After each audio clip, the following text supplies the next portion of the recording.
I'm sure by now you know of the Lindsay Shepherd case, in which a teaching assistant from Wilfrid Laurier University in Canada was interrogated after showing a video in class that featured Jordan Peterson, the professor who has argued against Canada's C-16 bill. Many others have already commented on this case, but I wanted to add my 2 cents. The important thing is contextualising this.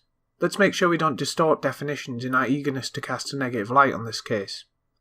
This is not a good thing, but at the same time this is not a free speech issue, certainly not in the legalistic sense, and any other sense is more of a hazy edge case. They'll be doing a dedicated video on free speech to clear things up at some point. At the very least, every university must on a day-to-day level be able to control what the teachers present to the students. Free speech is essentially the legal right to say anything somewhere, not the right to say anything anywhere. That is, a university can decide what it chooses to platform and we are entirely free to criticise it.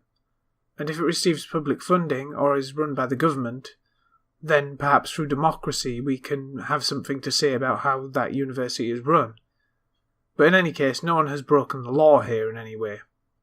In a normal university, if Lindsay had, say, shown a video of Stalin or Adolf Hitler and praised him to the class, no one would be complaining about her being reprimanded or even fired. The issue here is not a meta one, not a legalistic one, it's entirely about the reasoning in this specific case and what it suggests about how American universities are run. We have to put ourselves in the place of the administration and imagine how we would do things instead. As an English teaching assistant, she is covering pronouns, and she was reprimanded for showing a Jordan Peterson video as part of a lesson on that.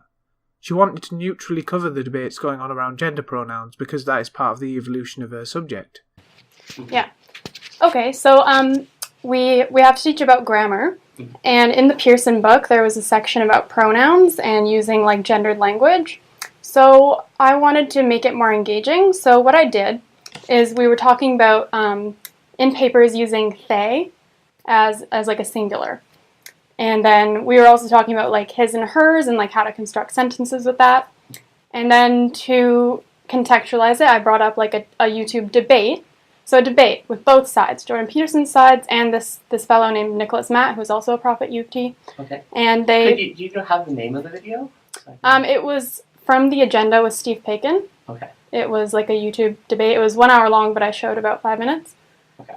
And then the students were very interested, I could tell. All of their eyes were on the screen.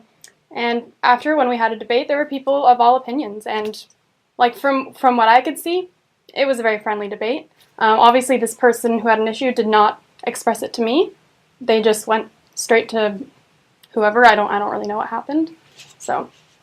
For this, she was castigated as being insensitive and committing virtual violence against trans students. What this speaks to is the warped framework within which many of the higher-ups in the educational system in America, and indeed across the West, see anything non-leftist. No, I'll be more specific, non-intersectionalist. The word problematic is used again and again by the supervisor. That might have been seen as problematic. He also seems to think that Bill C-16 means legal penalties for conduct that erases trans identities. If you're presenting something like this, you have to think about the kind of teaching climate that you're creating. And these arguments are counter to the Canadian Human Rights Code. Ever since, and I know that you talked about C-16, ever since this passed, it is discriminatory to be targeting someone due to their gender identity or gender expression. So bringing something like that up in class, not critically, and I understand that you're trying to like... It was critical. I introduced it critically. A lot of people on Twitter have sniped at Peterson for believing that the bill will mean criminal penalties, but the bill is a very flexible piece of legislation, and any financial penalty can quickly turn into a criminal penalty, as Peterson has pointed out. Certainly there is a widespread belief among people in power that C-16 is punitive, and not just in universities, which is bad enough, but in the legal profession as well. No one seems to know for sure, but we can get an idea of which way it is going to be interpreted by looking at the general environment in prestigious institutions and by looking at the legal profession. See what this Canadian lawyer has to say on the subject. It's important to use the appropriate pronouns for trans people for a number of reasons. The first reason is that it's the law. We're getting closer and closer to a point in time in which someone will incur legal penalties through this bill. All the pieces are in place. We aren't quite there, which is why I wanted to contextualise this. There is a climate of fear and a widespread belief from its supporters that such a bill should be punitive in form. It's bad enough for a load of people to be pushed around for loony reasons or even fired, but we have long said this would just be the beginning. Notch by notch, I think we're heading to a watershed moment for freedom of speech itself. Now, people in the internet politics sphere may already be aware of the case of Gregory Allen Elliott, a man who was arrested in Canada for criticising feminists on Twitter. The YouTuber Count Dankula was arrested for a comedy video in which he taught his pug to get excited by anti-Semitic phrases and to raise his paw when he said Sieg Heil. These, however, were not that moment. The first case was too early on and was little publicised. In the second case there was widespread publicisation, but the waters were muddied and Dankula was made out to be an ardent Nazi spreading hate.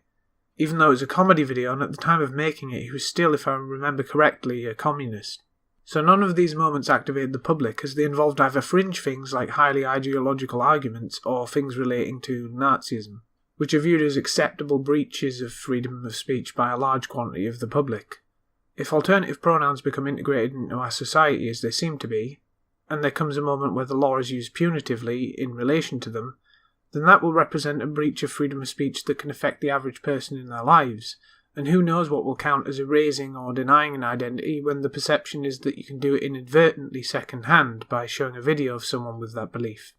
My argument for absolute legality of speech has partly but not completely hinged on this slippery slope effect, and to avoid being a fallacy we need to demonstrate that the slope is slippery.